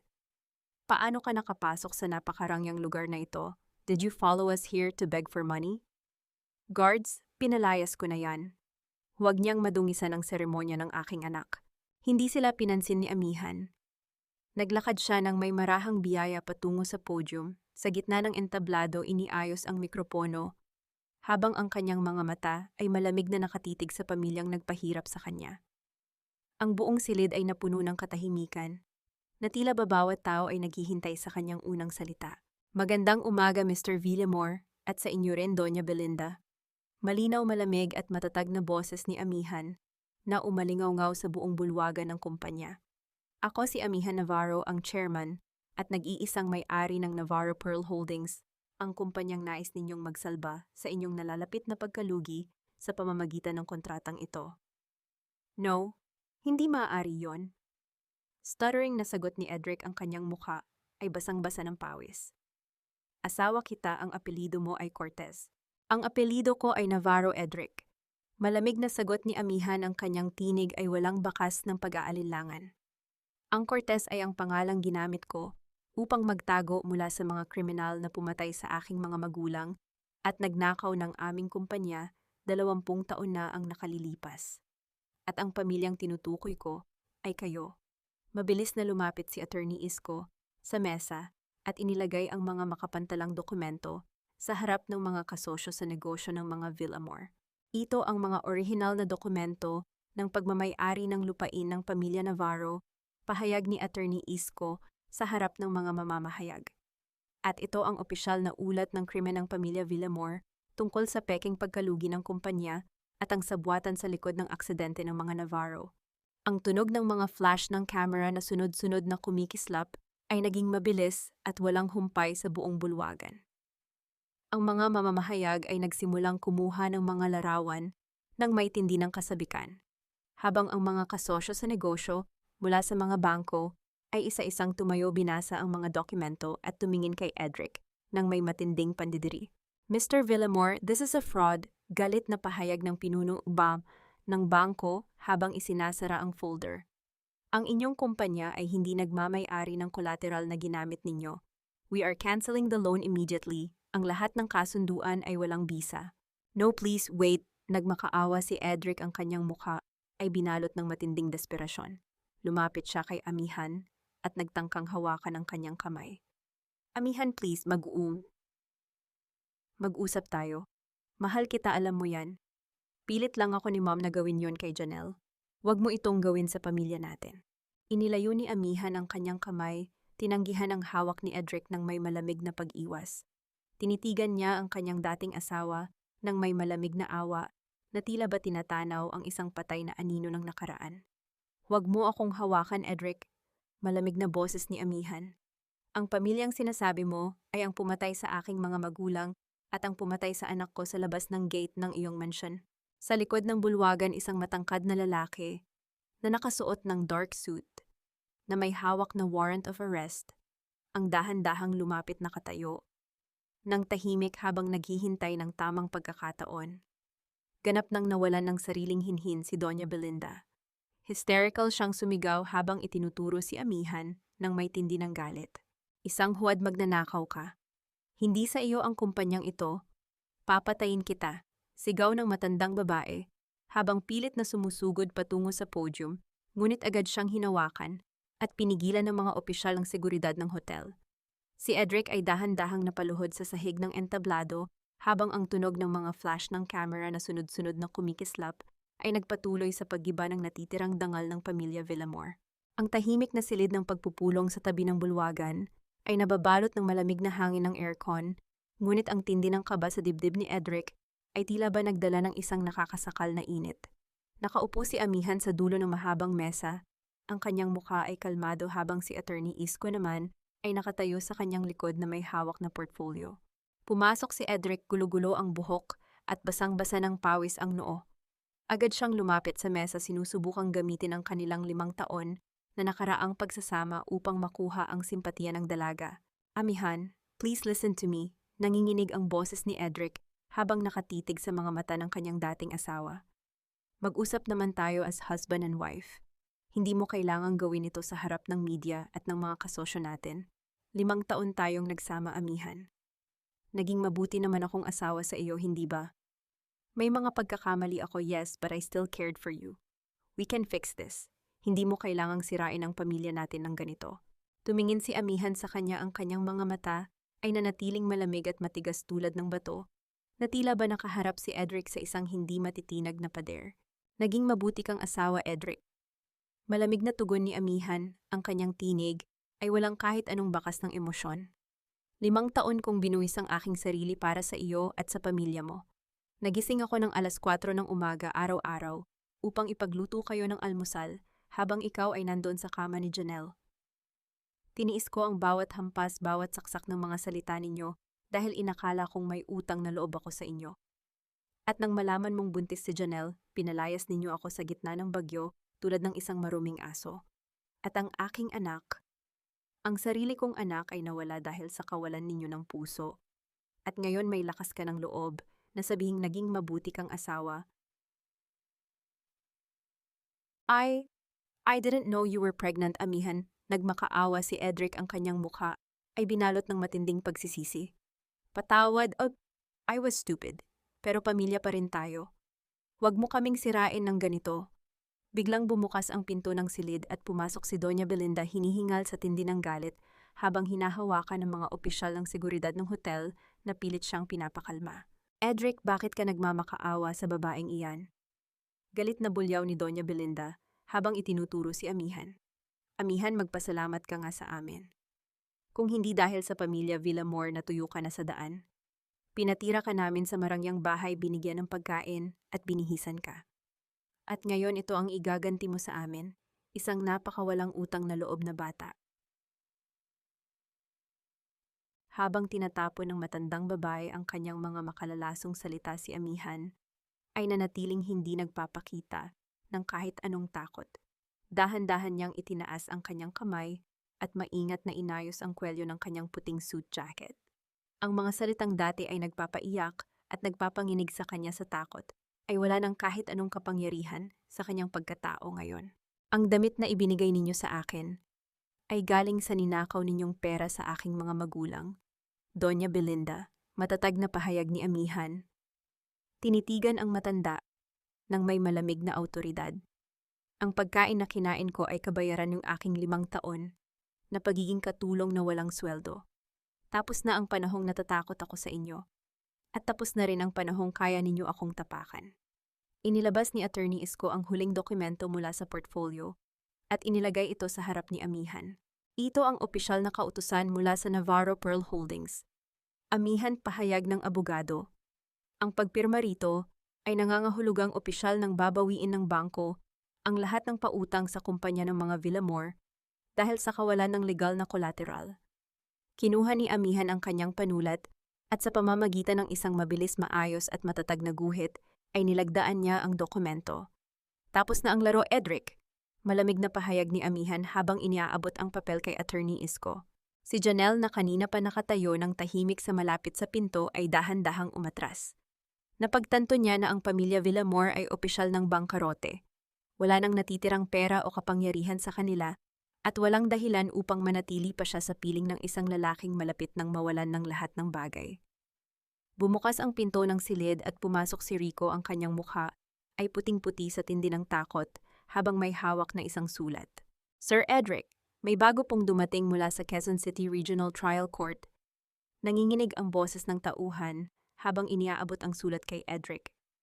Anong abiso yan, Tom? Galit na tanong ni Edric, hinablot ang papel. Isang foreclosure notice po, sagot ni Rico. Dahil sa pagbawi ng Navarro Pearl Holdings sa collateral, opisyal ng kukunin ng bangko ang mansyon ng mga Villamor sa loob ng 30 araw. Nabitawan ni Edric ang papel habang dahan-dahang napaupo sa upuan nakatitig sa kawalan. Habang ang mabigat na pinto ng silid-pulong ay isinarado ng mga opisyal ng seguridad. Natuluyang naghatid ng dilim sa kanilang kapalaran. Ang marangyang sala ng mansyon ng mga Villamor sa Quezon City na dati ay puno ng kumikinang na mga palamuti ay nababalot na ngayon ng alikabok at kalungkutan. Sa bawat sulok ay may mga nakatambak na kahon ng mga gamit habang ang mga pulang tatak ng bangko ay nakadikit sa mga mamahaling muebles na nakatakda ng kumpiskahin. Sa gitna ng kaguluhang ito, ang boses ni Edric at Janelle ay marahas na umaling-aungaw sa buong bahay habang nag-aaway sila nang may tindi ng galit sa tapat ng hagdanan. Ano ba, Janelle? Bakit mo isinisilid sa bag mo ang mga alahas na yan? Galit na sigaw ni Edric. Ang kanyang mukha ay binalot ng labis na stress. Ang sabi ng bangko, bawal galawin ang mga ari-arian na nakalista sa foreclosure notice. Are you kidding me, Edric? Singal ni Janelle habang patuloy na isinisilid ang mga gintong kwintas sa kanyang designer bag. Galing sa akin ang mga ito. At ano ang gusto mo maiwan akong walang pera habang kinukuha ng bangko ang bahay na ito? I am not going to drown with you. Hindi ako tangang sasama sa pagbagsak mo. Naging tapat ako sa iyo, Janelle. Sigaw ni Edric, lumapit at hinarap ang babae nang may matinding desperasyon sa kanyang mga mata. Pinalayas ko si amihan, sinira ko ang aking kasal, at ibinuwis ko ang buong kumpanya para sa iyo at sa anak natin. Tapos ito ang gagawin mo sa akin ngayon. Natawa ng malakas si Janelle, isang tawa na puno ng pangmaliit at kawalan ng kahihiyan, na tuluyang nagpabukas sa kanyang tunay na kulay. Anak natin, nakangising pahayag ni Janelle. Tinitigan si Edric ng may tindi ng panguuyam. Edric, wake up. Ang tanging mahalaga sa akin ay ang pera ng pamilya mo at ang sanggol na ito sa tiyan ko. Hindi mo ito anak. Anak ito ni Mark, ang dating accountant mo na lihim na nag-ayos ng mga libro ninyo upang matulungan akong makapasok sa buhay mo at makuha ang yaman ninyo. Ginamit ka lang namin mula sa simula. Napatigil si Edric, ang kanyang buong katawan ay tila binalot ng malamig na pamamanhid sa tindi ng katotohanang kanyang narinig. Ang huling piraso ng kanyang pagkatao ay tuluyan ng nadurog sa matinding pagtataksil na ito. Agad na binuhat ni Janelle ang kanyang mga bag at mabilis na naglakad patungo sa pinto. Sinubukan ni Edric na harangan ang kanyang daan, ngunit sa tindi ng inis ay itinulak ni Janelle ang isang marangyang plorerang porselana sa ibabaw ng pedestal sa tabi ng pinto. Ang plorera ay bumagsak sa sahig, nadurog sa pira-pirasong kristal, at lumikha ng isang malakas ngunit walang tinig na hudyat ng pagtatapos ng kanilang relasyon. Mabilis na lumabas si Janelle, iniwan ang pinto na nakabukas, habang si Edric ay natitirang nakatayo sa gitna ng mga basag na porselana. Nanghina ang mga tuhod ni Edric at dahan-dahan siyang napaupo sa dusty na sahig ng kanyang walang lamang sala.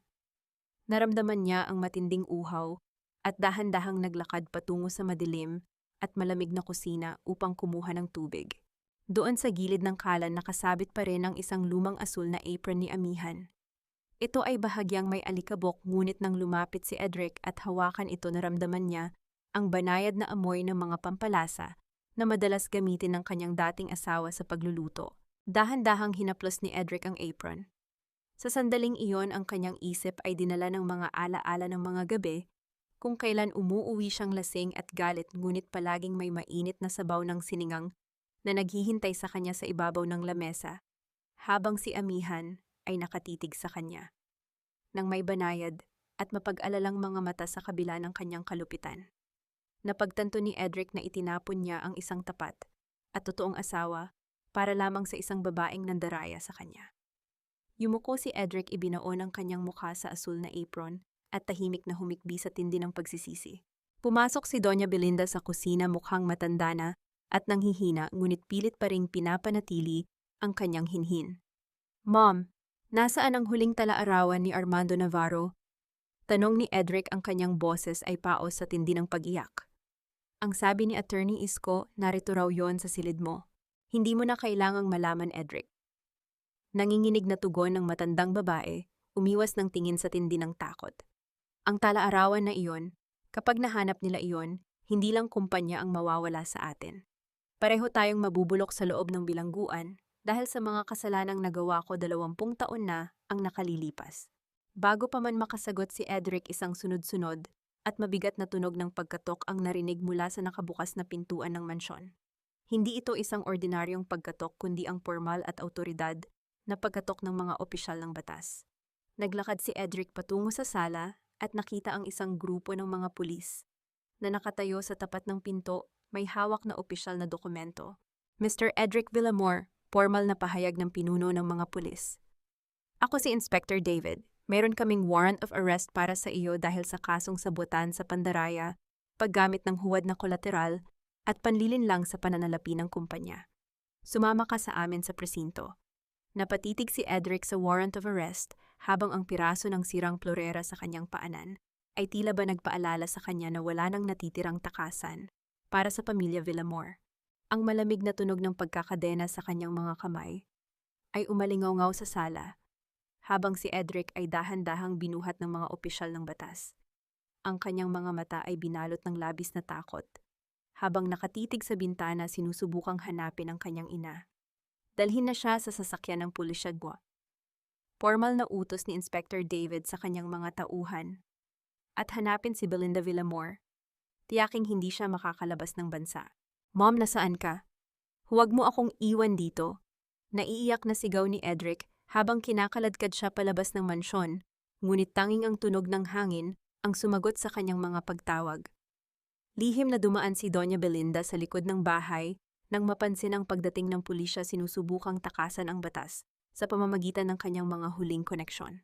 Makalipas ang ilang oras sa loob ng isang pribadong klinika sa Quezon City, nahiga si Doña Belinda sa isang mamahaling higaan, nakakabit sa iba't ibang medical na monitor upang palabasing siya ay nasa critical na kondisyon dahil sa atake sa puso.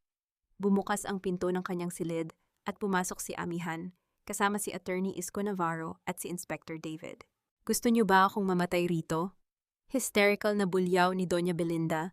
Pilit na pinahihina ang kanyang boses upang magmukhang masakit ang kanyang dibdib. "May sakit ako sa puso. My blood pressure is too high. Hindi ninyo ako pwedeng dalhin sa malamig na kulungang iyan." Doña Belinda, kasama namin si Dr. Santos, isang kilalang cardiologist, mula sa korteng seryosong pahayag ni Attorney Isko habang itinuturo ang doktor sa kanyang tabi.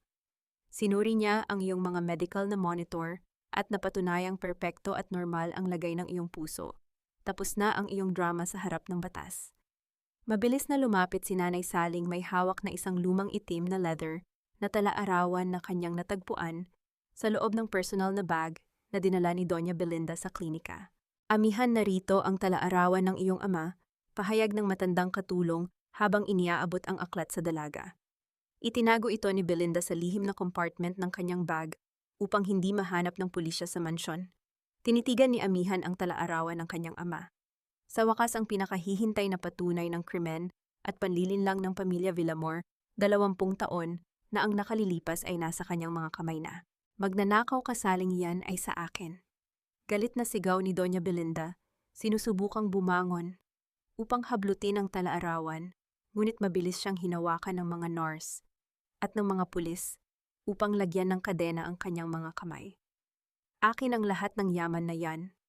Hindi ninyo ako mapapabagsak." Mabilis na lumipas ang mga sandali At ang eksena ay napalitan sa loob ng madilim na selda ng presinto sa Quezon City. Nakatayo si Amihan sa tapat ng bakal na rehas nakatingin kay Edric na nakaupo sa malamig na semento sa loob ng selda. Amihan, please magmakaawa ka kay Attorney Isko na bawiin ang mga kaso. Umiiyak na pagsusumamo ni Edric habang nakakapit sa mga bakal na rehas. Gagawin ko ang lahat ng gusto mo. Magiging alipin mo ako, huwag mo lang akong iwan sa madilim at mabahong silid na ito. 5 taon akong naging alipin mo sa loob ng iyong mansyon, Edric. Malamig na tugon ni Amihan nakatitig sa kanya nang walang kahit anong galit kundi isang malalim na katarungan. Ngunit ang pinagkaiba natin malinis ang aking konsensya habang ako ay nagdurusa sa inyong kalupitan. Kayo ay nagdurusa ngayon dahil sa inyong sariling mga kasalanan. Huwag kang magmakaawa sa kanya, Edric. Galit na sigaw ni Doña Belinda mula sa katabing selda. Hindi ko hahayaang manalo ang anak ng mga Navarro. Ang mabigat na tunog ng bakal na rehas na sumara ay umalingaw-ngaw sa buong pasilyo ng presinto na tuluyan nang naghiwalay sa pamilya Villamor mula sa labas ng mundo. Naglakad si Amihan palabas ng madilim na presinto patungo sa malamig na hangin ng gabi. Huminto siya sa tapat ng daan, marahang dinala ang kanyang kanang kamay sa kanyang sariling dibdib at huminga ng napakalalim. Sa loob ng 5 taon ang kanyang dibdib ay palaging nakakaramdam ng isang nakakasakal na bigat dahil sa takot at pang-aapi. Ngunit ngayon ang mabigat na bakal na iyon ay tuluyan ng naglaho.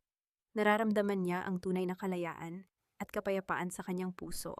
Lumapit si Attorney Isko sa kanyang tabi, may dalang isang masayang ngiti. Amihan, may magandang balita ako mula sa subasta ng gobyerno, pahayag ng abogado.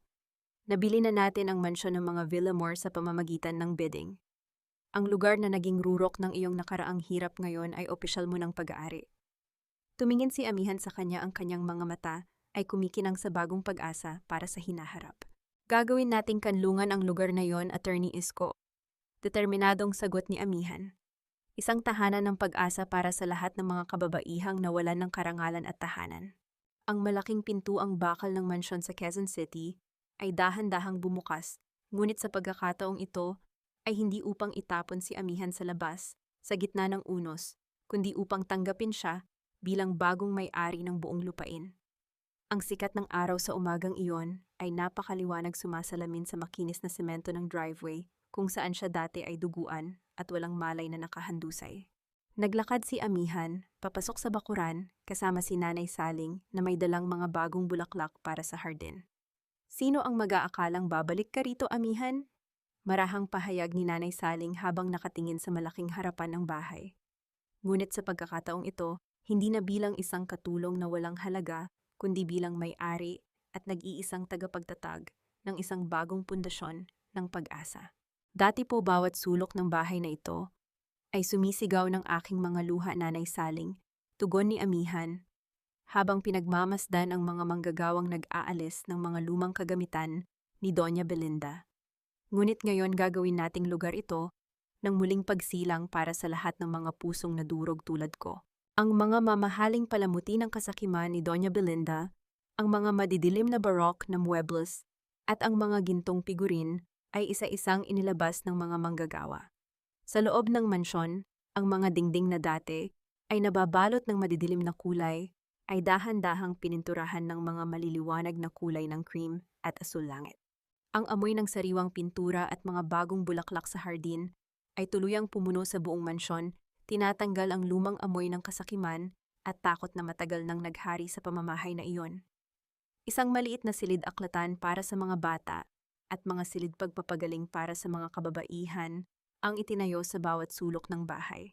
Nang sumunod na linggo, ang bagong silid tanggapan ng pundasyon ay nakatanggap ng unang grupo ng mga kababaihang nakaranas ng pang-aabuso, pagtaksil at pagpapalayas mula sa kanilang mga asawa. Lumapit si Amihan sa kanila ng may banayad at mapagkalingang mga mata. Isang batang babae na nagngangalang Maria ang nakaupo sa sulok na kayuko habang tahimik na umiiyak habang yakap ang kanyang maliit na bag ng mga damit. Dahan-dahang lumapit si Amihan sa kanya, may hawak na isang plato ng mainit na pagkain na siya mismo ang naghanda. "Kumain ka na, Maria," malumanay na boses ni Amihan habang iniaabot ang plato sa babae. "Ligtas ka na rito sa tahanang ito. Walang sino mang manakit sa iyo rito at hindi ka na muling mag-iisa sa gitna ng unos. Napatitig si Maria sa kanya, ang kanyang mga mata ay napuno ng labis na pasasalamat habang nanginginig na tinanggap ang pagkain. Salamat po, Miss Amihan. Akala ko po ay tapos na ang mundo ko nang palayasin ako ng asawa ko nang walang kahit ano. Naiintindihan ko ang nararamdaman mo, Ija. Nakangiting sagot ni Amihan, hinawakan ang kanyang kamay. Ganyan din ang nangyari sa akin sa mismong sahig na ito. Ngunit tingnan mo ako ngayon nakatayo at malaya. Kung kaya ko, kayang-kaya niyo rin. Nang gabing iyon, ang malawak na hapagkainan ng mansyon ay napuno ng tawanan, pagdamay at mga kwento ng pag-asa ng mga kababaihan. Wala nang Doña Belinda na sumisigaw, wala nang Edric na nagpapakita ng malamig na pag-iwas. Ang mahabang mesa ay napuno ng mga simpleng pagkaing Pilipino na nagdala ng tunay na pakiramdam ng isang pamilya. Pagkatapos ng hapunan, pumasok si Amihan sa kanyang pribadong silid na dati ay opisina ni Edric na ngayon ay isa ng malinis at tahimik na sanctuary. Naupo siya sa tapat ng desk at inilabas ang makapal na kayumangging sobre na may pulang wax seal ng pamilya Navarro, ang sobre na iningatan ni Director Santos sa Cebu. Pumasok si Attorney Isko Navarro, may dalang banayad na sulyap habang pinagmamasdan ang dalagang hawak ang sobre. May sapat ka na bang lakas, Amihan, upang harapin ang huling hiling ng iyong ama sa Cebu, pa? Tanong ng abogado habang umuupo sa katapat na upuan. Opo, Attorney Isko, aka. Determinadong sagot ni Amihan, ang kanyang mga daliri ay marahang humawak sa pulang wax seal. Handa na akong buksan ang huling mensahe ng aking ama at alamin kung paano ko tuluyang maipagpapatuloy ang kanyang mga pangarap para sa Navarro Pearl Holdings. Inilapit niya ang kanyang kamay sa seal, handa nang buksan ang huling pintuan ng kanyang nakaraan upang tuluyang harapin ang bagong simula.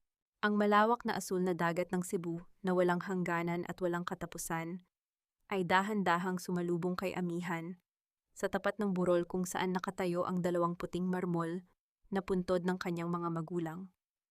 Ang sikat ng araw ay tila baginto na nagpakinang sa ibabaw ng tubig, habang ang dahan-dahang paghampas ng mga alon sa pampasig ay nagdala ng isang pamilyar at mapayapang tunog sa paligid. Naglakad si Amihan nang dahan-dahan patungo sa mga puntod, may hawak na basket ng mga sariwang puting bulaklak. Lumuhod siya sa pagitan ng mga puntod ni na Don Armando at Doña Corazon. Papa, Mama, narito na po ako muli. Pabulong na panimula ni Amihan, ang kanyang tinig ay may banayad na katarungan. At dala ko na po ang sagot sa inyong mga huling pangarap. Nahanap ko na ang daan pabalik sa inyo. Inilabas ni Amihan ang makapal na kayumangging sobre mula sa kanyang bulsa. Sa pamamagitan ng kanyang maingat na mga daliri, dahan-dahan niyang binasag ang pulang wax seal ng pamilya Navarro.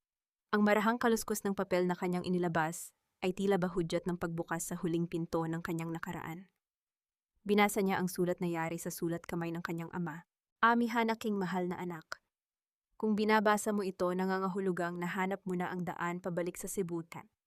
Basa ni Amihan sa sulat ng kanyang ama, habang ang boses ni Don Armando ay tila ba umalingaw-ngaw sa kanyang isip. Alam kong darating ang araw na haharapin mo ang malaking unos dahil sa kasakiman ng iba. Ngunit pakiusap, aking anak, huwag mong hayaang sirain ng galit ang iyong puso. Ang katarungan ay para sa batas, ngunit ang kapayapaan ay para sa iyong sariling kaluluwa. Build a home for those who have lost their way, just like we always dreamed of. Lumaki ka ng may pag-asa at pagpapatawad sa iyong puso. Itinupi ni Amihan ang sulat at dahan-dahan itong inilagay sa kanyang dibdib.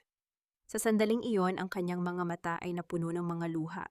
Ngunit ang mga luhang ito ay iba, hindi ang mga luhang masakit at malamig mula sa kusina ng mga Villamor, kundi ang mga luha ng ganap na kalayaan, kaluwagan, at matinding pasasalamat sa lakas na ibinigay sa kanya upang malampasan ang tindi ng bagyo. Salamat po, Papa. Salamat dahil hindi ninyo ako iniwan, bulong ni Amihan, habang pinupunasan ang kanyang mga pisngi.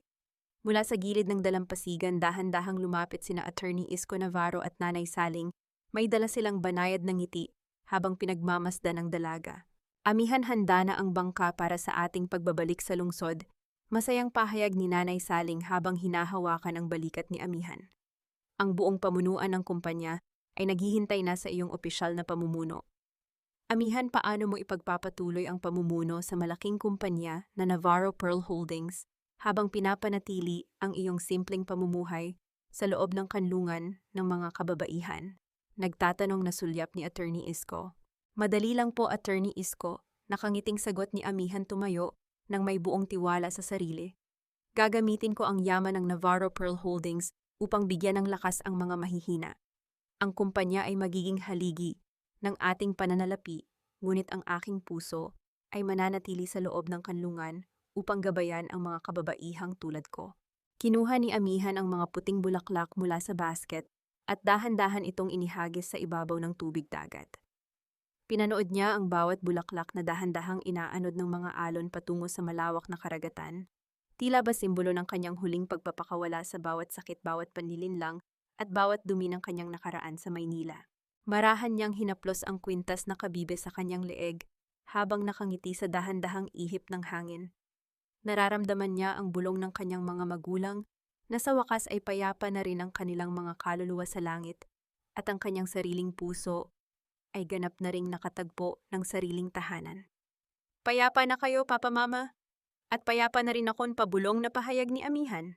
Dahan-dahan niyang hinarap ang malawak na abot tanaw kung saan ang liwanag ng araw ay patuloy na sumisikat ng may tindi ng kagandahan. Tumingin si Amihan nang diretso sa kawalan, tila ba kinakausap ang bawat pusong kasalukuyang nagdaranas ng sarili nilang unos sa gitna ng dilim. Sa lahat ng mga pusong kasalukuyang nagdurusa sa gitna ng bagyo, huwag kayong matakot, matatag at banayad na pahayag ni Amihan, habang ang tunog ng mga alon ay dahan-dahang humina sa dalampasigan. Ang ulan ay lilipas din at ang unos ay matatapos. Ang tunay na muling pagsilang ay hindi nagmumula sa paghihigante, kundi sa lakas na ating natatagpuan, upang muling bumangon, magpatawad at magsimula ng bagong buhay. Kaya mo bang buksan ang iyong puso para sa bukas? Ang malawak na asul na dagat na walang hangganan ay nagpatuloy sa kanyang dahan-dahang pag-agos, nag-iiwan ng isang walang katapusang kapayapaan sa buong dalampasigan ng Cebu. Isang taon ang mabilis na lumipas, mula nang gumuho ang kaharian ng mga Villamor at ang dating tahimik na hardin ng mansyon sa Quezon City ay napuno na ngayon ng mga kulay at buhay. Ang mabibigat na bakod na bakal na dati ay tila rehas ng bilangguan para kay Amihan ay nababalot na ngayon ng mga gumagapang na bulaklak ng bougainvillea na sumasayaw sa banayad na ihip ng hangin sa hapon. Nakatayo si Amihan sa balkonahe, may hawak na tasa ng mainit na tsaa, habang pinagmamasdan ang mga bata na masayang naglalaro sa damuhan. Sa kabilang sulok ng hardin, ang ilang kababaihan ay masayang nagkukwentuhan habang nagtatahi ng mga makukulay na tela, isang larawan ng isang pamilyang binuo ng pagdamay at muling pagsilang. Lumapit si Attorney Isko Navarro na may dalang ilang folder ng mga natapos na legal na kaso ng pundasyon, umupo sa tapat ng lamesa sa balkonahe. Amihan, tumawag ang abogado ni Edric kanina. Marahang panimula ni Attorney Isko habang tinatabi ang kanyang salamin. Nais niya raw humingi ng formal na patawad sa iyo bago sila tuluyang ilipat ng kanyang ina sa pambansang bilangguan upang magsilbi ng kanilang parusa. Huminga ng malalim si Amihan, dahan-dahang inilapag ang kanyang tasa ng tsaa. Tumingin siya sa malawak na langit kung saan ang kulay ng dapit hapon ay dahan-dahang nagpapalit ng orange at lila. Ang kanyang puso na dati ay may malalim na sugat ng puot at pighati ay nanatiling kalmado at tahimik. Sabihin mo sa kanya, Attorney Isko, nahanap ko na ang kapayapaan sa aking puso. Malumanay na sagot ni Amihan, ang kanyang boses ay walang kahit anong bakas ng galit. Ipinagkaloob ko na ang aking patawad sa kanila. Hindi dahil karapat-dapat sila sa aking pagpapatawad, kundi dahil karapat-dapat ang aking kaluluwa sa kalayaan mula sa hawla ng kanilang nakaraan. Hayaan na natin ang batas na magpasya sa kanilang buhay sa lupa, ngunit ang puso ko ay ganap ng malaya sa kanila. Lumapit si Nanay Saling na may dalang tray ng mga merienda, ang kanyang mga mata ay napuno ng labis na kagalakan habang pinagmamasdan ang dalaga. Kay sarap tinitigan ng iyong mga mata ngayon, Amihan. Nakangiting pahayag ng matandang katulong. Wala na ang takot at pangamba na palaging bumabalot sa iyo tuwing darating ang gabi. Opo, Nanay Saling, nakangiting tugon ni Amihan habang hinahawakan ang kamay ng matanda. Ang bawat gabi ay hindi na binalot ng panginginig o takot sa bukas. Ang bawat gabi rito ay puno na ng kapayapaan. Ang kawalan ng aking anak, hindi ko man siya kailanman malilimutan, ngunit ang kanyang alaala ay naging liwanag upang protektahan ang lahat ng mga bata at kababaihan sa tahanang ito. Iyan ang pinakamahalagang aral na iniwan mo sa amin, amihan. Seryosong pahayag ni Attorney Isko. Ipinakita mo sa lahat na ang tunay na lakas ay hindi nasusukat sa tahimik na pagtitiis ng pang-aabuso, kundi sa tapang na bumangon, hilumin ang sariling sugat, at maging kanlungan para sa iba. Tumingin muli si amihan sa mga kababaihan sa hardin. Ang kanyang puso ay napuno ng pasasalamat sa bawat unos na kanyang pinagdaanang hirap. Dahil ito ang nagdala sa kanyang tunay na misyon sa buhay. Para sa lahat ng mga kababaihang nagtiis sa dilim, dahil sa utang na loob, pabulong na pahayag ni amihan, habang ang araw ay tuluyan ng lumubog sa abot-tanaw, huwag ninyong isiping wala kayong halaga. Ang tunay na yaman ay ang lakas na mayroon tayo, upang muling bumangon magpatawad ng may dangal at magsimula ng bagong bukas ng may pag-asa. Ang dahan-dahang pagdidilim ng gabi ay nagdala ng isang tahimik at mapayapang liwanag sa buong mansyon na tuluyan ng naging kanlungan ng mga pusong natutong muling bumangon at magsimula.